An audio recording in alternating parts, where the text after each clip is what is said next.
rahimakumullah. Pada subuh ini kita akan bahas tentang al-azimatu wa rukhsah. Al-azimatu wa rukhsah, yang biasa dan yang diberi keringanan. Dalam agama kita begitu banyak kita diberi oleh Allah Subhanahu wa taala keringanan dalam pelaksanaan ibadah. Ya. Dan biasanya keringanan itu diberikan karena memang ada faktor-faktor penyebab. Kalau faktor penyebab itu ada pada diri kita, maka kita sudah boleh menggunakan keringanan yang diberikan oleh agama itu. Keringanan itu bernama rukhsah. Keringanan jamaknya ar-rukhas, berbagai keringanan. Bapak Ibu rahimakumullah, kita mulai dulu dari ibadah wajib. Ibadah wajib, dan dia adalah ibadah paling pokok dalam Islam, adalah ibadah sholat. Tetapi kalau ada keadaan tertentu sholat itu ditinggalkan, bahkan wajib ditinggalkan dan berdosa dikerjakan, khususnya bagi perempuan yang sedang datang haid atau sedang datang nifas, haram sholat. Dan sholat itu wajib, ibadah paling pokok dalam Islam, wajib ditinggalkan. Itu keringanan yang Allah berikan kepada ibu-ibu yang sedang haid maupun sedang nifas. Ya, nifas artinya setelah melahirkan keluar darah dari kandungan selama kurang lebih sekitar 1,5 bulan. Maka itu disebut an-nifas. Ya. Nah, itu tidak boleh sholat itu, tidak boleh sholat, tidak boleh puasa. Ya, Bapak Ibu rahmatullah. Dan hebatnya lagi keringanan tentang sholat ini bahwa sungguh pun dia ditinggalkan, tidak diganti, tidak diqadha. Ya, jangan ini saya haid seminggu nih, nanti saya qadha sholat saya seminggu, tidak ada itu.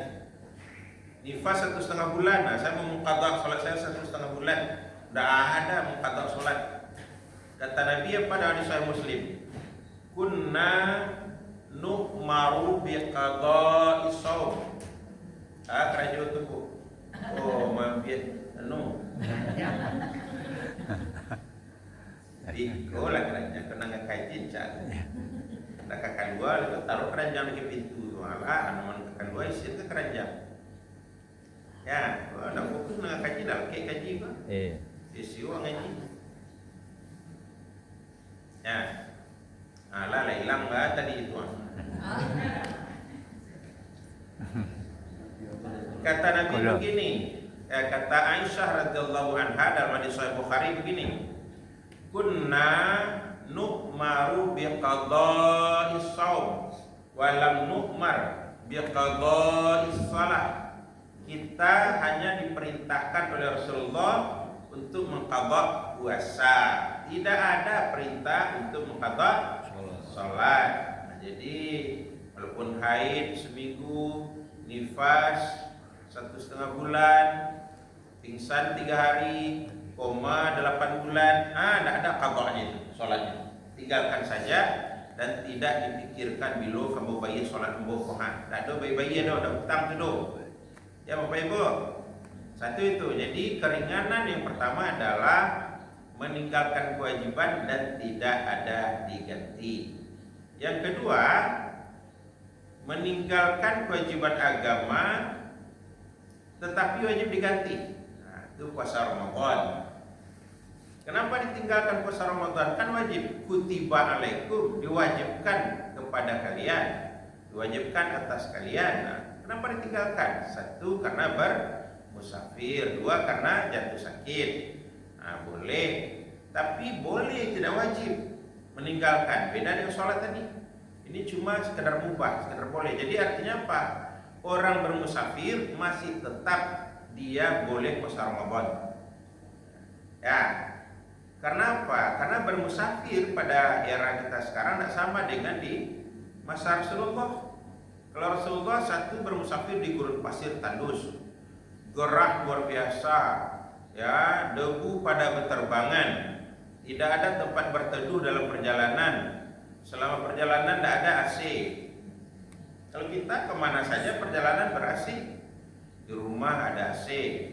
Kita panggil taksi ke rumah untuk ke bandara, di taksi ada AC. Di ruang tunggu di bandara ada AC. Kita naik pesawat ada AC. Jadi tidak terasa bermusafir. Tidak letih, tidak lapar, tidak haus.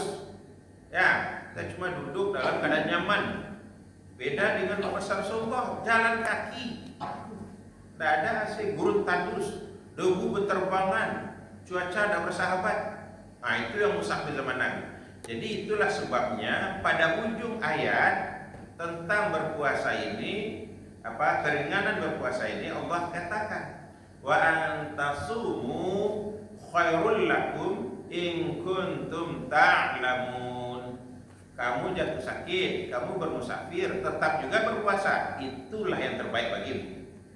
Jadi sakitnya cuma ringan, flu saja misalnya, tidak usah pula ada puasa Ramadan. Ya, tapi kalau sakit berat, misalnya jantung, kata dokter ini 3 kali sehari, ditaruh di bawah lidah obat ini. Nanti kalau enggak berbahaya. Nah, itu tidak boleh puasa ya. Ya, tidak boleh puasa Ramadan kalau sakitnya seperti itu. Tapi kalau hanya flu, batuk, yang tidak harus diobati siang hari, ya tidak usahlah kita tidak puasa, karena berpuasa tetap lebih baik sepanjang kemampuan itu untuk itu masih ada. Itu, nah dia wajib diqadha nanti ya setelah Ramadan berlalu. Fa'iddatun min ayyamin ukhor. Kamu ganti sajalah puasamu itu pada hari-hari setelah Ramadan berlalu. Nah itu kata Allah. Kalau kita memang sakitnya agak berat atau bermusafirnya agak meletihkan, ya. Lalu yang ketiga, keringanan yang diberikan Allah dalam ibadah ialah mengenai cara pelaksanaan ibadah. Boleh tidak seragam. Satu, kalau sanggup, sholatlah secara berdiri. Kalau tidak sanggup berdiri, secara duduk. Tidak sanggup duduk, secara berbaring. Sanggup duduk di kursi, tidak sanggup di lantai, di kasur dan sebagainya. Kalau kita terbaring di rumah sakit, tidak bisa turun dari pembaringan, di kasur saja. Bisa duduk, tidak bisa duduk, nah berbaring. Bisa menghadap kiblat, tidak bisa, tidak apa-apa. Loh kok tidak apa-apa ya, tidak bisa. Namanya tidak bisa bagaimana? Ya, tidak bisa dipaksakan. Itulah sebabnya dalam Surat Al-Baqarah ayat 115 Allah katakan, Aynama tuwallu fathamma wajhullah. Kemana saja kamu hadapkan wajahmu, di situ ada wajah Allah. Amin. Nah itu, wah di Tangarimbo, tak do membawa kompas do, tak jali arah kiblat do. Kalau pekulaji, sembarang maduk selah, yang penting sholat jadi tinggal. Ya. Nah, itu maksud dari apa? Aynama tuwallu fathamma wajhullah. Al-Baqarah 115 itu. Kemana saja kamu menghadap, di situ ada wajah Allah. Nah, itu bagi siapa tadi yang tidak tahu arah kiblat atau tidak sanggup untuk mengarahkan badannya menghadap ke kiblat, gitu. Ya, ini sedang terbaring sakit waktu sholat masuk anak nan manjago orang sakit luti boleh perawat nak lu ado nampak. Wah ingin sholat di waktu, batayamum selah. Ya. Itu maduklah kama bisa gitu. Tayamum tanah nak lu ada doa kan indiang saja. Indiang tempat usanda tu, tempat pembaringan waktu akan indiang saja dilakukan telapak tangan awak. Nah, itu dilakukan ke muka, dilakukan ke telapak tangan oleh itu. Nah, itu pasanglah mukena lain. Niatlah lain, gitu. Berikutnya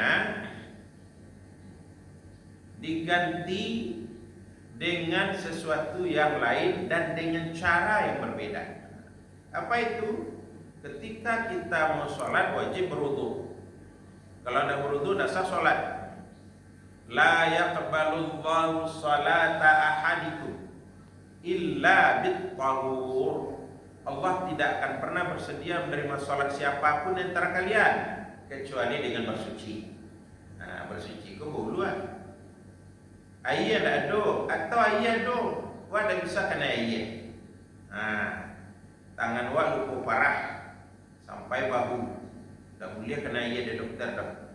Bertambah infeksinya biko.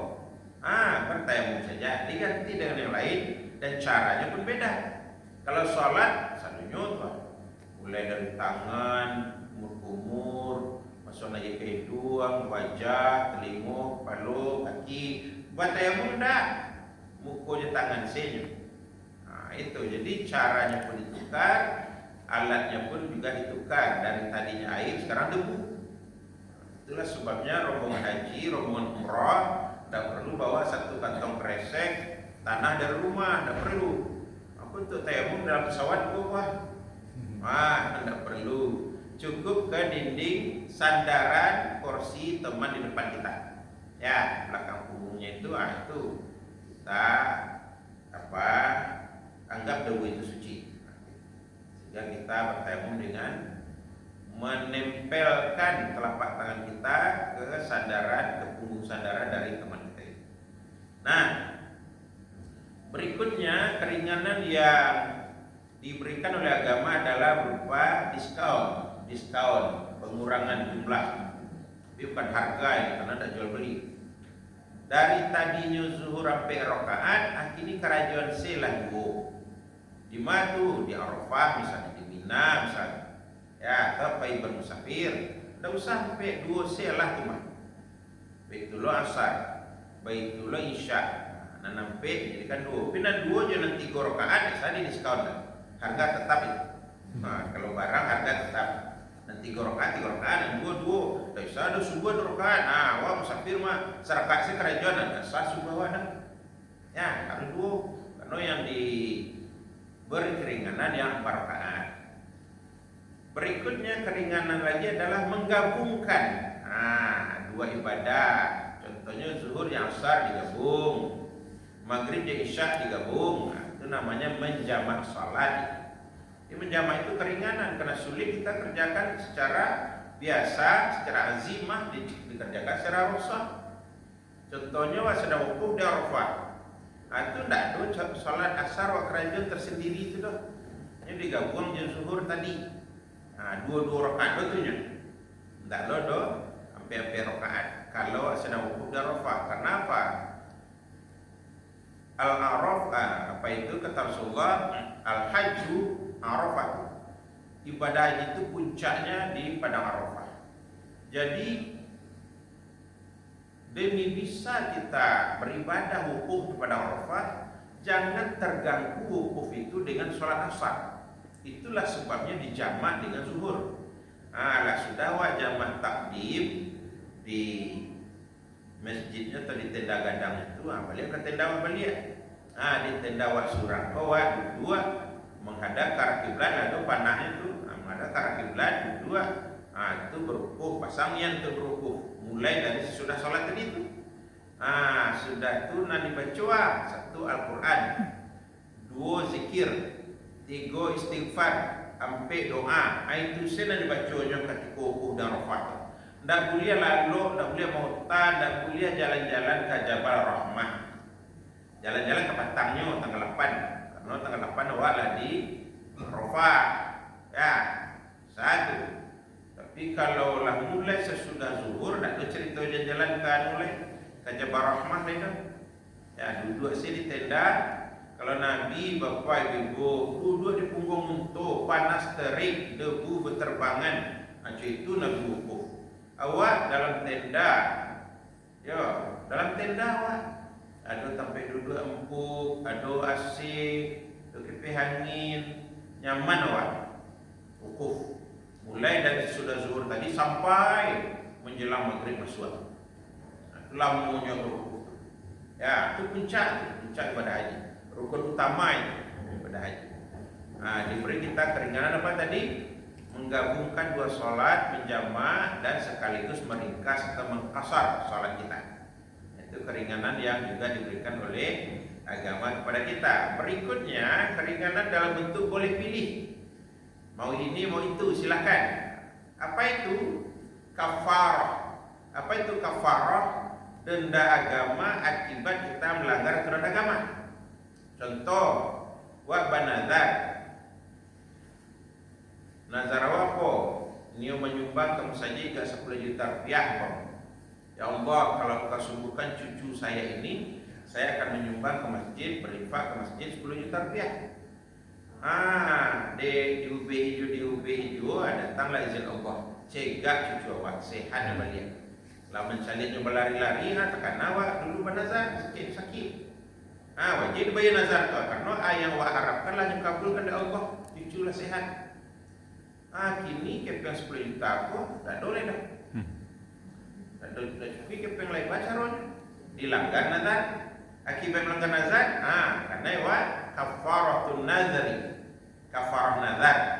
Kafarah nazar. Kuliah 3 macam. Pilih nama ketujuh. 1. Asyamu thalathati ayyam. Berpuasa 3 hari. Dan dia puasa tak malah. It'amu asyri miskinan. Bagi makan ke 10 orang miskin. 10 orang miskin lagi makan segini ambil.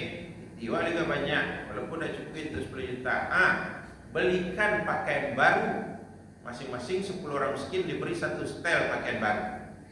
Pilihan di antara 3 tadi. Nio puasa 3 hari belia. Nio awak bagi makan ke 10 orang miskin belia. Atau awak nio bagi pakaian baru untuk 10 orang miskin, masing-masing 1 setel. Lihat. Ya. Farah namanya.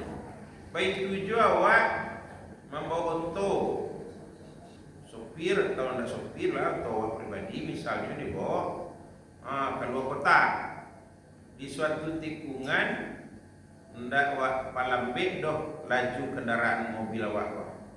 Sudah tu kiruah do di balik tikung tu orang manyu barang baik kusenyo. Ya, kedua saja dah balik betul bus itu turun, aku kedua saja di belakang bus, kencang. Tak tabrak meninggal.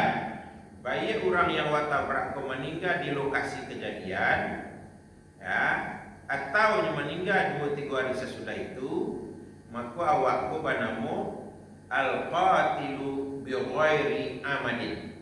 Membunuh tanpa disengaja. Tidak ada unsur kesengajaan, tidak ada tujuan kita membawa kendaraan itu membunuh orang, tidak ada. Cuma faktor kelalaian dapat kurangi kecepatan awak di tikungan namanya. Jadi terletak orang meninggalnya. Maka menurut Allah surah An-Nisa 92-93 itu, kalau membunuh dengan sengaja neraka jahanam. Tapi kalau tidak sengaja seperti tadi nabrak orang, itu kita diberi sanksi. 1, merdekakan budak. Itu sama Nabi itu. Sekarang tidak ada budak. Lalu apa lagi? It'amu sittina miskinan. Memberi makan kepada 60 orang miskin. Tadi kalau melanggar nazar 10 orangnya. 60 orang ganti dari apa? Asyamu syahraini mutatabi'ain. Puasa 2 bulan secara berturut-turut. Pilihlah tu, kamu dia makan 60 orang miskin atau kau puasa 2 bulan berturut-turut. Lihat mak. Begitu juga kalau suami terlanjur menggauli istrinya siang hari bulan Ramadan. Wajib puasa 2 bulan berturut-turut. Itulah sebabnya Al-Imam Asy-Syafi'i menyatakan makruh hukumnya menikahkan anak kita pada bulan Sya'ban. Nanti tunggu bulan Syawal. Ya, berlalu dulu Ramadan baru nikahkan anak. Kenapa? Karena kalau bulan Syawal bulan Sya'ban dinikahkan, ini masih pengantin baru, datang bulan puasa, nyampang kok, terlanjurnya bergaul siang hari bulan Ramadan, baru suawak. Kenapa orang gaibnya menikahkannya? Ya, jadi walaupun minta nadi anak-anak waktu kini bulan Sya'ban bulanannya, wajiannya pengertian. Biko kok terlanggar kok. Kadang mencari pergaulan anak-anak waktu kini alu nikahnya lah baru 2 kian kemarin. Konon lo kalau lah nikah lah halal, aja pengantin baru lo 10 hari baru nikah, tak belum puasa. Tentu kok terlanggar, kok terlanjur bergaul siang hari bulan Ramadan. Baik sanksinya. Asyamu syahraini mutatabi'ain.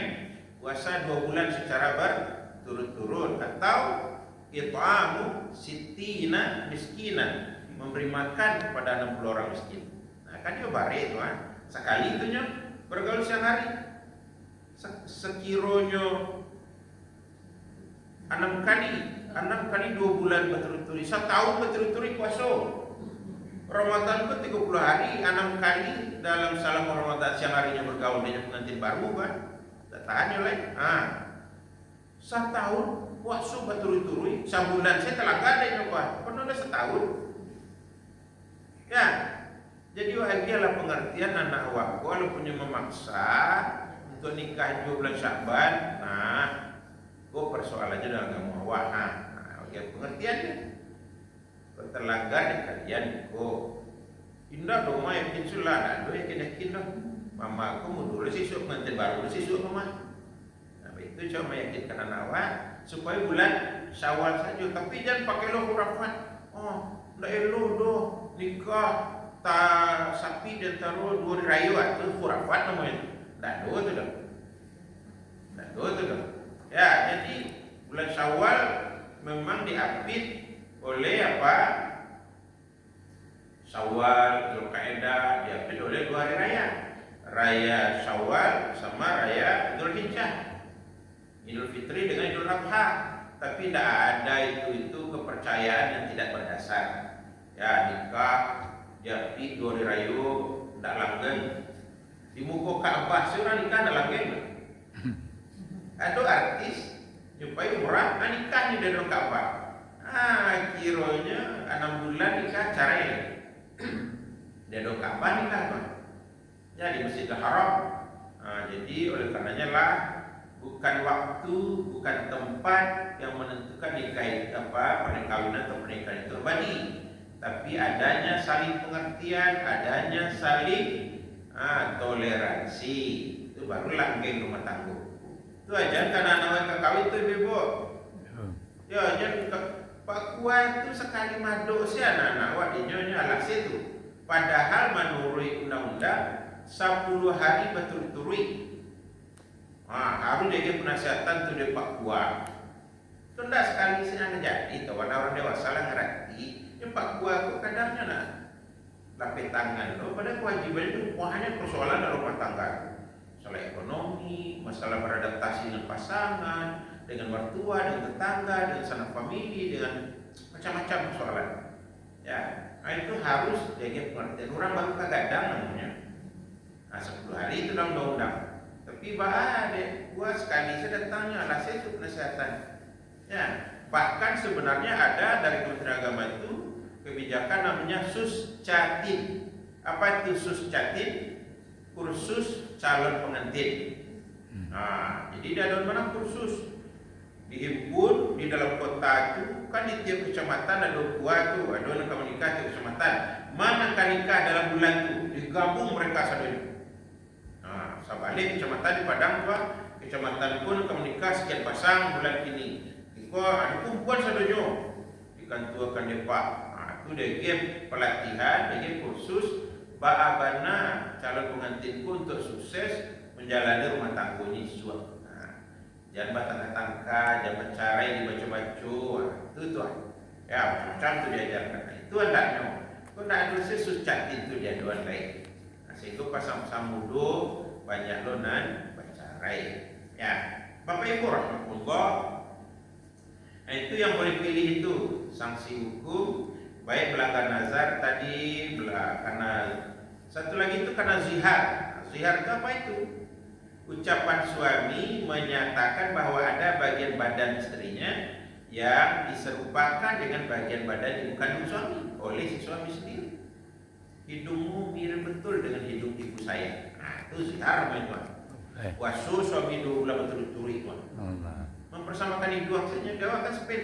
Hidung KDA itu nyok. Dah KDA itu urusan gadang tu. Bayangkanlah hidung kau punya siap, punya istri awak, istri kau badannya halal digauli. Di sama aja hidung ibu kandung yang melahirkan awak, ibu kandung yang melahirkan awak kan haram digauli. Maka haram tu jadinya istri kau. Karena bagian badannya lah ada yang diserupukan je bagian badan ibu kandung yang melahirkan si suami. Wasu suami itu 2 bulan berturut-turut, lah sudah tu baru boleh menggauli istri balik. Gitu itu zihar. Tapi zihar tu hanya menyerupakan bagian tubuh. Kalau kalian serupakan itu selain bagian tubuh itu tidak zihar. Misalnya apa? Panggilan istri dipanggil mama, dipanggil ibu, dipanggil itu bunda. Nah, itu boleh. Itu tidak zihar karena itu cuma sebutan, bukan bagian badan. Ya, maksudnya apa? Mengajari anak-anaknya agar anaknya juga memanggil bunda, memanggil mama, memanggil ibu. Kau ndak istri yang mesti ini, itulah lah sampai tahu mana. Ini tolong aja lah bayi ini kamarnya. Dia gara-gara terangannya ayahnya ini dia dipanggil istrinya. Nah ya, jadi mengajari anak-anak apa panggilan itu ibu kandung. Maka suami mengajari anaknya dengan menyebut mama, kak istri. Kok kak istri kok bu? Iko sebagai muda-muda ke pacar lah mama lu kecil. Belum kawin dah. Nah, itu dah kuliah tu dah. Nah, lebar anak dulu baru kuliah. Ya, Bapak Ibu rahmatullah, itu zihar. Jadi kuliah puasa 2 bulan berturut-turut atau memberi makan ke 62 orang miskin.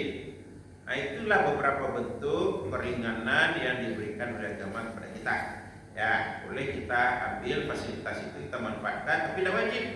Terutama misalnya tadi apa? Kalau kita bermusafir. Nah, kalau lapang kayu tidak usah di jamak sholat, usah di kasar. Kalau sampai kayu ayo jamak. Selalu ke Jakarta mau urus SK, mau urus kenaikan pangkat, kementerian itu. Ya, tapi kalau lapang kayu di hotel, sudah kita tidak usah jamak, usah kasar ya. Jadi ada keringanan karena ada kesulitan. Inna ma'al usri yusra. Sesungguhnya bersama kesulitan ada kemudahan. Al-masyaqqatu tajlibut taisir. Kesulitan membawa kepada kemudahan. Di kusuli keadaannya saya ikut terpaksa menjamaah. Tapi kalau di lapang saya kata tidak ada kesulitan, biasa sih. Contoh, awak sedang di Mekah, awak sedang di Madinah, ini pernah awak jamak di pasar sholat? Tidak pernah dah. Menjamak kok di Mina, di Jeddah, di Arafah, iya tu. Tapi kalau di Makkah jamak rugi gadang lawak dia.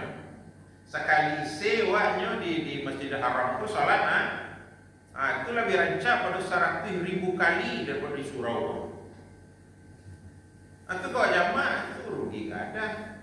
Ya tapi dulu le kata ijat tanah suci sudah tu.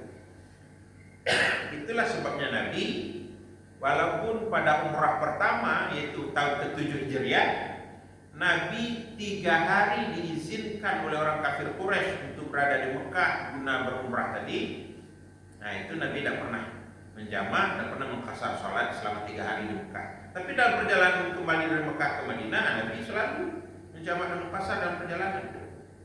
Karena di Gunung Pasir Talus itu tadi. Nah gitu ibu dan bapak, keringanan yang diberikan oleh agama namanya rukhsah. Karena ada keadaan yang sulit yang kita alami. Nah, silakan Bapak Ibu Nanio ditanyakan. Waalaikumsalam. Silakan. Iya Pak. Tidak jamak. Iya. Maka bisa dikadar. Nah, yang kedua masalah puasa tadi itu. Iya. Puasa suku muda itu masih ada yang tinggal. Apakah bisa puasa yang tertinggal itu kita patah? Iya. Kalau sholat tidak ada qadha'nya tadi sudah kita bacakan hadisnya. Kalau puasa ada qadha'nya sudah kita bacakan ayatnya. Iya. Nah jadi waktu remaja siswa umpamanya ada sholat-sholat yang 3 apalah kaki nilai wala lanjut usia. Nah do solusinya dengan agama Pak. Solusinya perbanyak sholat sunat. Karena apa? Karena nanti di akhirat kata Nabi, inna awwala ma yuhasabu bihin nasu yaumal qiyamati as-salah. Sesungguhnya pertama sekali dihisab dari manusia nanti di akhirat salatnya. Lanjut Rasul dia melakukan salat fardunya lapor kepada Allah. Ya Allah, aku saduko salat fardunya cuma tinggal sekian remaja siswa Pak. Itu kata Allah kok unzur ilan nawafil. Saya lihat pareso salat-salat sunatnya. Nah itu perintah Allah malaikat Pak. Jadi rupanya salat sunat pun tidak sekedar cari pahala dong. Bisa menambal bolong-bolong salat fardu. Tapi sayangnya dalam hadis itu tidak disambung dong. Bara jumlah sholat sunat yang harus kerajukan untuk bisa menutup bolong satu sholat fardu yang tinggal. Ada itu disambung. Kalau begitu ya perbanyak sela. Sholat duha, sholat tahiyatul masjid, sholat witir, sholat tahajud, sholat istikharah, sholat hajat, sholat safar, banyak sholat sunat yang bisa kita kerjakan. Nah itu solusinya Pak. Di qada tidak ada qada sholat kita. Aisyah tadi dalam Bukhari.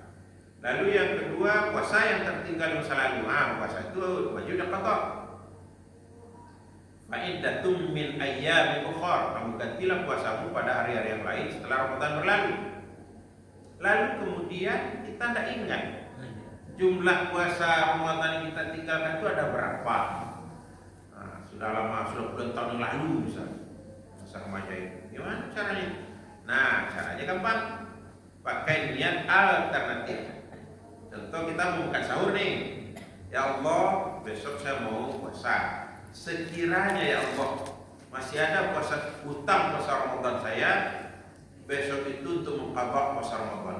Tapi ya Allah, bila di sisimu seluruh utang puasa Ramadan saya sudah lunas, besok adalah puasa sunat saya. Nah, gitu.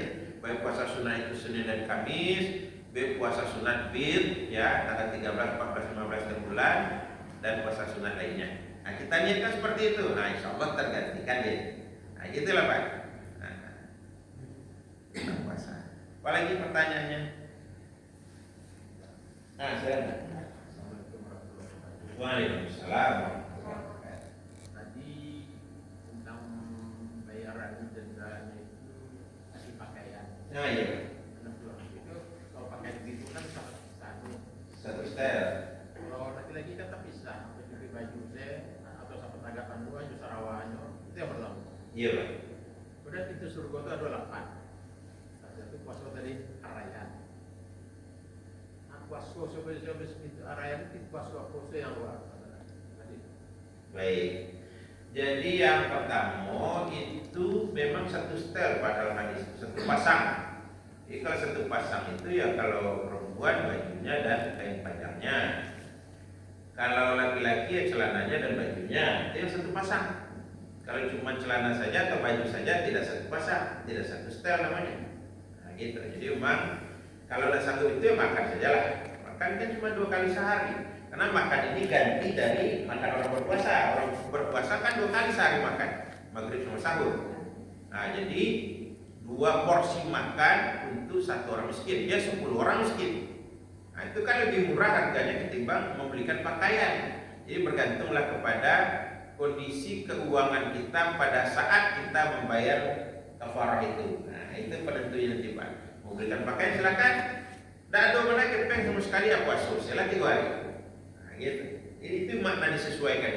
Disesuaikan dengan kondisi real yang sedang ada pada kita saat kita mau membayar kafarah itu atau denda itu. Itu yang pertama tadi Pak.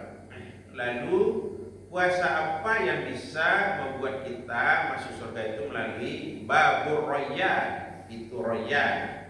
Itu bukan sekedar puasa Ramadan Pak. Nah, tapi orang yang selain daripada dia berpuasa Ramadan, dia taat, dia rajin menunaikan yang sunat-sunat. Nah, kita sudah sebut tadi ada puasa Senin, ada puasa Kamis, ada puasa Bid, ada puasa Arafah, ada puasa Asyura dan sebagainya. Nah, itu kita tunaikan. Nah, mudah-mudahan dengan begitu kita nanti dapat memasuki surga dari pintu raya yang sangat nyaman itu.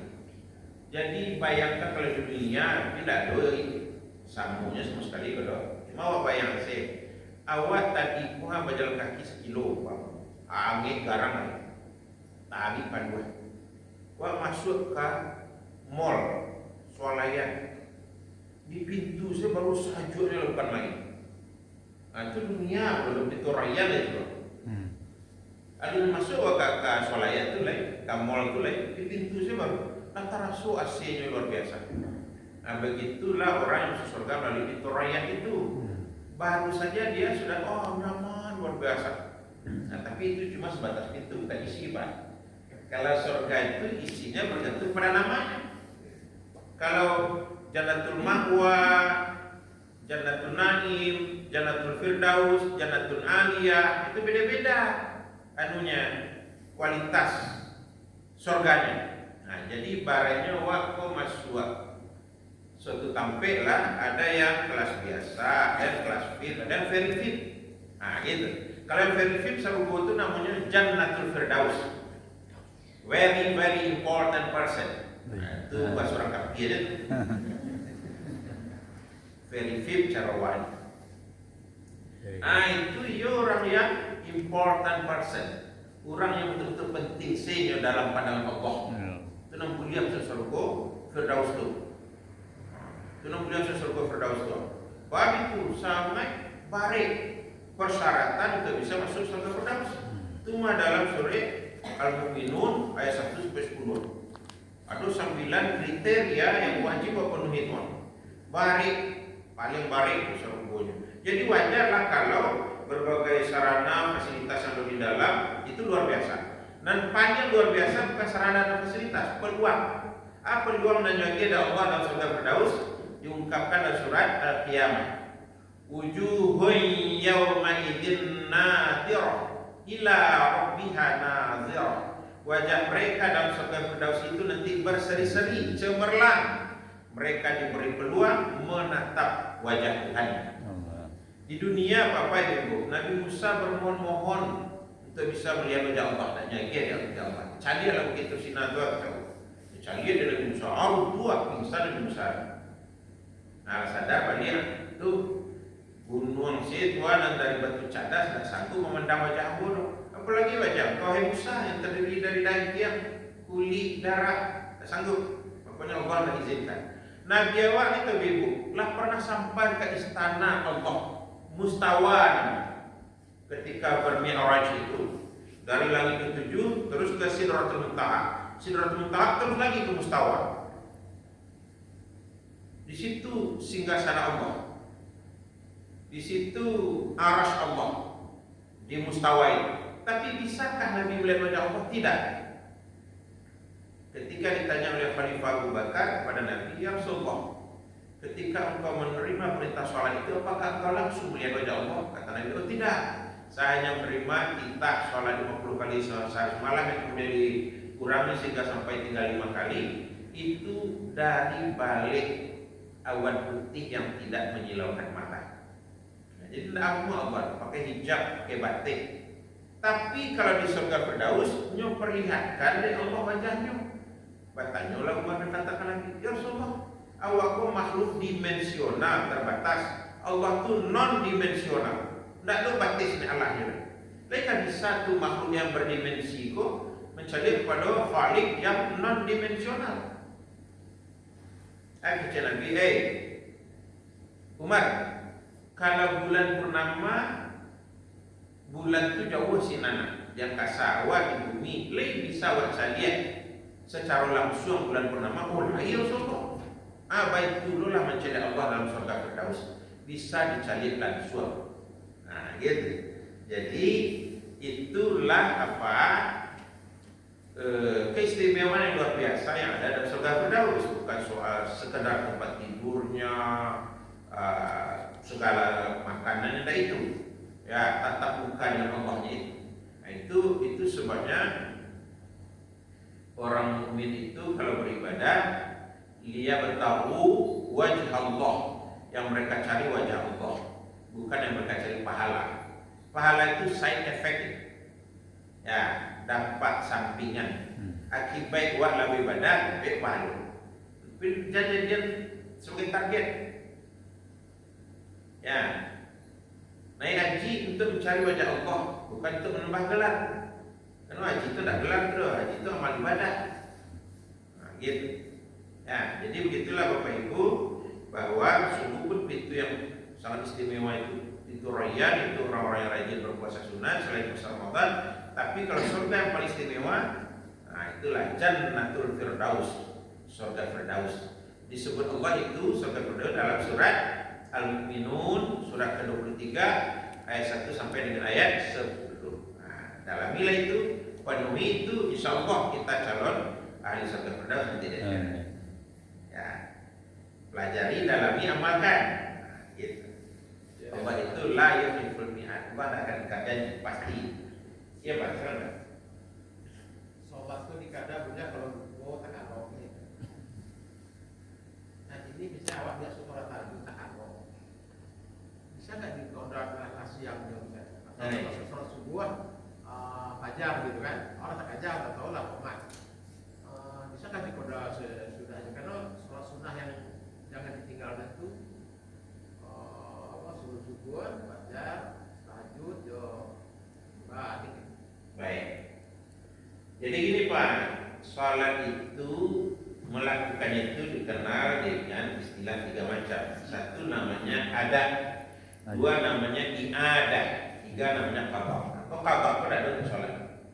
Kita baca di situ. Yang ada itu adat dan iadah. Adat itu apa? Laksanakan, kerjakan. Iadah itu apa? Nang tadi batal ulang balik gini. Nah, itu iadah namanya. Ya, tadi itu batal, sah tu dok, ulang balik. Bapak itu, kau sedang sholat, batal. Itu sholat balik, itu dah mengkata nama itu dok. Iadah, kata dah tu untuk sholat dok. Iadah, mengulangi balik. Nah, gitu. Nah, jadi bawa kalau terkandung, bawa kalau lupa, kan kurang lupa sholat ketika ingat, kurang lalu sholat ketika jago. Nah itu harus kita batasi dengan hadis yang lain. Sholat itu di dalam waktu, tidak diterima di luar waktu. Jadi kalau tak kalau umpamanya ini awak saja ke sebalik, kita jago jam 3 itu masih dalam waktu zuhur. Itu nama kerajaan. Tapi kalau dah masuk asar, ada cerita oleh 3 silah. Nah itu tadi memperbanyak sholat sunat itu. Oleh karenanya janganlah kita tidur ketika waktu sholat sudah dekat sekali. Seperti apapun mengantuknya mata kita. Bukan tu soal lelaki sangat Pak. Kau bela lo. Umpamu hari 7:30, seperempat jam lain masuk ke isya. Atau ngantuk karena lalu Pak. Kira lah azan subuh saya terjago. Nah, tu soal isya dah. Apa banyak sesuatu sunat kan? Nah itu. Ya, jadi mengerjakan karena ketiduran atau karena kelupaan tetap dalam kerangka aturan. Yaitu di dalam waktu. Kalau kita jago kalau di luar waktu, lalu lah jam 2 dini hari dia baru dari kampung ke Padang. Kau pulang kampung ada orang meninggal, tetangga mana atau mama kandung mana. Nah, lah jam 2 baru tiba di Padang. Lalu, tak jago jam 7 pagi. Nah, ada sholat subuh di rumah, tak sama. Perbanyak sesuatu sunat ada sholat duha awal. Kalau besok duha guk, ini aja nampak lah katnya. Gitu, perbanyak sholat sunat. Itu solusinya kalau ketiduran atau kealpaan. Sholat tak ada qadha'nya. Yang ada cuma ada kerjakan. Kapan? Dalam waktu. Nah, jadi itu caranya supaya jangan pernah tak kalau lelaki sangat waktu sholat jalan dulu. Nah, upayakan jalan lo. Ya, kau minum kopi ke setengah kali, kau ke motor, kau ke nelpon, pokok jalan lo. Itulah Pak solusinya. Apa Ustaz? Aku pernah dengar ceramah. Iya. Ketika Nabi sholat asar, sudah sholat asar, Aisyah nanya, apa ada perintah baru? Enggak, tadi aku niat sholat aku gitu kan. Iya. Sempat aku kerjakan, aku kerjakan sesudah asar. Gitu. Betul. Gini. Jadi memang saya suatu Nabi ada sesudah asar sih Pak, sudah sholat subuh, sholat itu Nabi dia. Tadi aku sholat subuh cina Nabi ada sempat ada 2 rakaat qabliyah subuh. Aku ganti gini. Nah, kita lihat apa namanya, kapan hadis itu muncul. Ternyata semua sholat sunat yang dikerjakan Nabi sesudah selesai sholat fardu yang belakangan waktunya terlarang, dikala Nabi mengucapkan dan melakukan itu belum terlarang. Nah itu dalam bahasa agama kita disebut dengan tadarruj fit tasyri', bertahap dalam penetapan syariat, tidak secara sekaligus. Apa yang dulu boleh sekarang dilarang, apa yang dulu dilarang sekarang boleh. Banyak begitu dalam agama kita. Mari kita lihat contohnya. Dulu Nabi sendiri itu Pak, habis sholat asar ada Nabi sholat sunat, habis sholat subuh ada Nabi sholat sunat. Tapi itu sebelum Nabi mengeluarkan pelarangan. Dan pelarangan itu tertera dalam Sahih Bukhari. Apa kata Nabi? la salata ba'dal fajri hatta tatlu asyamsu. Ini tiga yang terlarang pun C bertuan.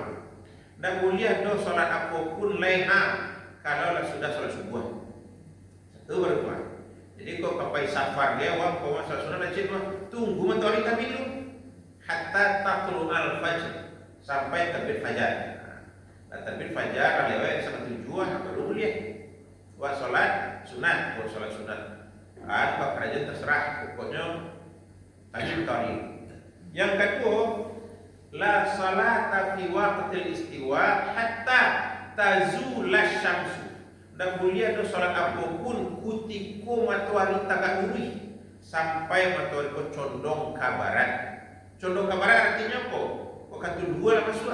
Nah, baru boleh salat sunat.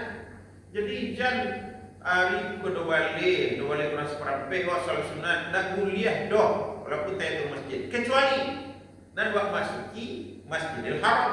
Anda berlaku larangan tidak. Jabar hasil lah orang masuk Masjidil Haram salat sunat lah. Tapi terhadap Masjid Nabawi tidak boleh. Semuanya siko tidak boleh. Yang Masjidil Haram yang kecualikan dari nabinya. Yang larang di Abbas bin Abdul Muttalib. Salat apa kau kecil lembaskan seorang sahabat yang lain. Tidak boleh. Kalau itu terlarang di Nabi kau mah. Kecil Nabi. Ini adalah masjid yang pertama kali dibangun di muka bumi. Di sini dikecualikan. Yang barasi lah masuk saja sudah subuh boleh aja sholat.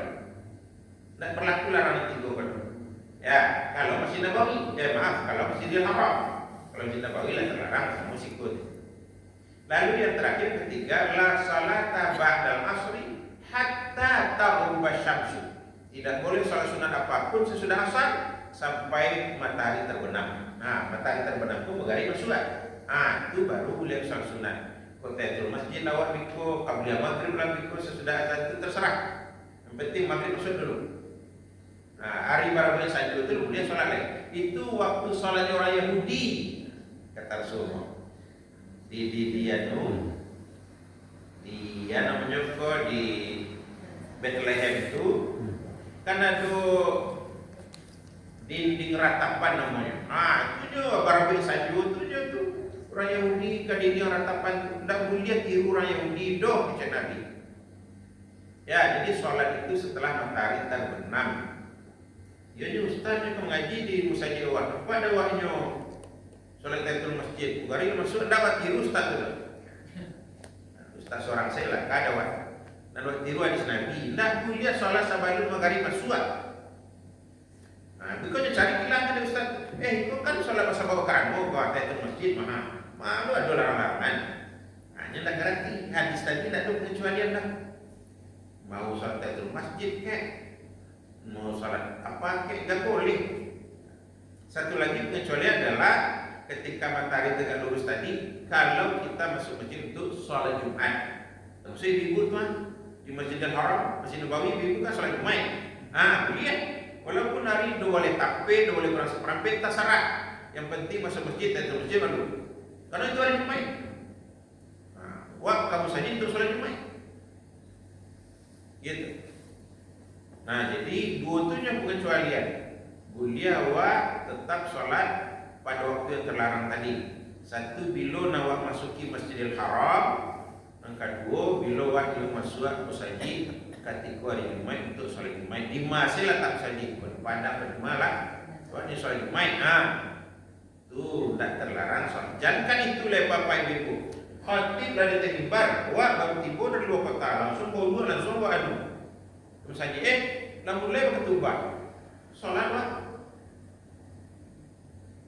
Badangan ketubah kan bagian dari ibadah Jumat, tapi di sini ada pengecualian. Ketika Nabi lalu mulai khutbah, azan sudah Pak, itulah mulai Nabi ketubah. Masuk seorang sahabat dari luar kota, bawa dulu capek, masuk capek. Dan nampak Nabi ketubah dulu aja. Berhenti Nabi ketubah.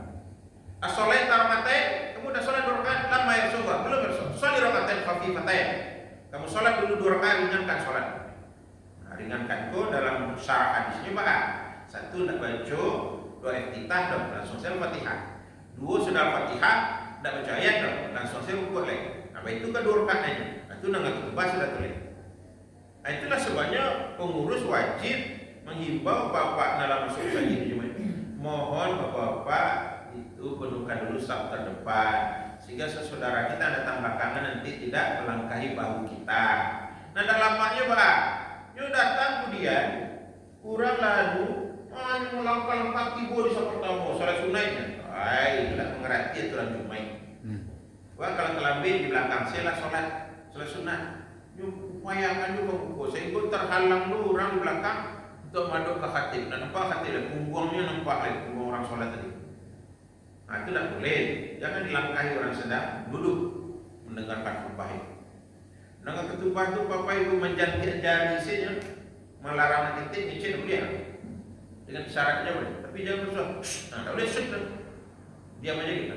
Kalau ada orang kita ngobrol ketika sedang khutbah berlangsung. Nah lebih parah lo orang lain pengurus masjid. Nah badosu pengurus lo saudara kuis lah. Lah jadi pengurus masjid di dunia saudara kuis lah. Apa kesalahan? Menjalankan kota infak ketika khutbah sedang berlangsung. Dosa kadang, ya, dan boleh sampai dengan itu. Itulah sebabnya baik di Masjid Nabawi maupun di Masjidil Haram, tidak ada kota infak dijalankan. Ketika apa? Tidak ketika saja setiap waktu sholat ada. Yo, oke lah di pemerintah Saudi kayu gadang, yo ada perlu infak saja dah. Sampai gantung saja pemerintah bangun dari infak jemaah dah. Ya, jadi mengganggu orang sedang mendengarkan khutbah itu tidak boleh. Termasuk itu soal sunat sekalipun. Ya, mengganggu orang soal sunat lalu pelihara. Awak tak dahulu masuk musajir Jumat. Sudah soal sunat ambil Al-Quran, baca bersuara. Orang dan kemudian tiba punya kami soal sunat kan? Wah baca Al-Quran bersuara. Itu bagi Nabi. Dan syukur Nabi itu. Iqra' al-Quran bi sautik fi baitik waqra'il Quran fil masjid biduni saut. Kalau membaca Al-Quran juga suara di rumah awak surang. Kalau di masjid jangan bersuara cina. Tak dua orang ibadah. Orang ada sholat sunat, orang ada zikir. Awak baca Al-Quran bersuara. Jadi ibadah pun di kerajaan dan untuk menggaduh orang lah. Ibu-ibu tiap bulan puasa malam menggaduh orang. Tadarus namanya. Dan pakai mic dan semangat. Ya bu. Nah, ini tadarus itu kalau pakai mic yang dalam ruangan saya, tidak usah keluar orang di rumah di istirahat. Hari lagi 10 malam dan tadarus ibu saji yang sudah. Tidak boleh orang 3 dekat ibu saji. Tidak pegang telinganya. Kadang baca Al-Quran kau boleh batu dan lalu baat. Ketajwidnya karena ada dulu ada.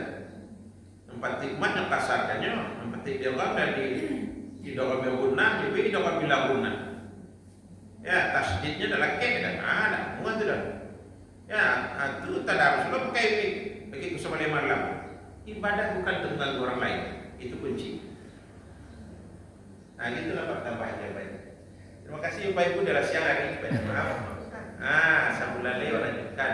Pak Ustaz. Oi. Sholat dari asar ke maghrib. Jadi kalau Pak Babian dulu ibu sebelum azan maghrib, tidak boleh Pak sholat tarawih. Duduk sewa, baca Al-Quran, dalam hati, zikir, istighfar, berdoa. Terus kalau sholat jenazah boleh Pak Ustaz?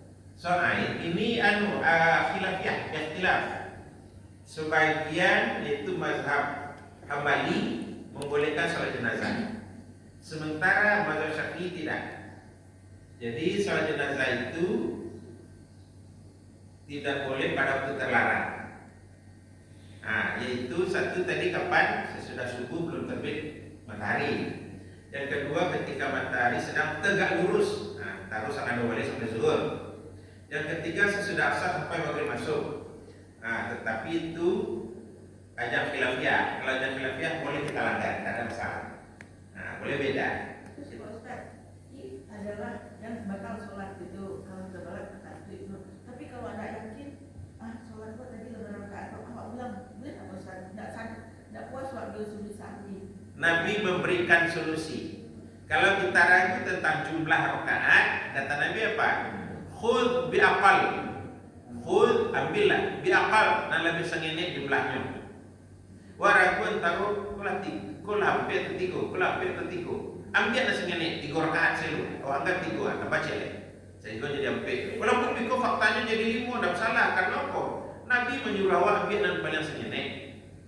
3 rakaat selu anggap. Orang pun tahu 3 jam biko betul-betul ragu kok 50-50 gitu kan.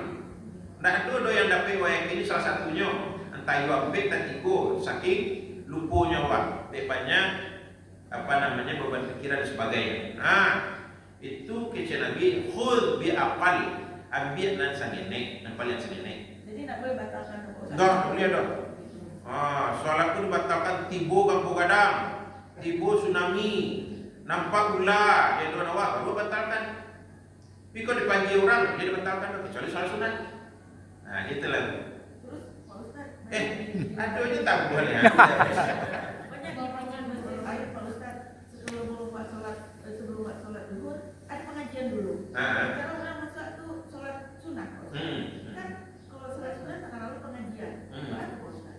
Yang terbaik seperti yang diamalkan di masjid apa namanya ini Mujahidin di Taplau, Lolong. Itu dia pengajian itu sesudah sholat pun. Jadi satu ada menunda-nunda waktu sholat fardu. Baik itu azan itu dari waktu 10 menit terus sholat sunat itu kamai lain. Sholat fardu sudah sholat fardu baru kajian. Nah itu di masjid Mujahidin yang berisi tio hari Selasa zuhur giliran di sini. Masjid Mujahidin Taplau Lolong. Nah itu model di sini. Tapi kalau di Mesir Sumbar dah sudah sholat sunat itu kajian, gak maulid ini itu baru sholat fardu zuhur itu tertunda sholat fardu jadinya. Sementara Nabi mengincar apa? Sholat terbaik, fi awal waqtiha pada awal waktu.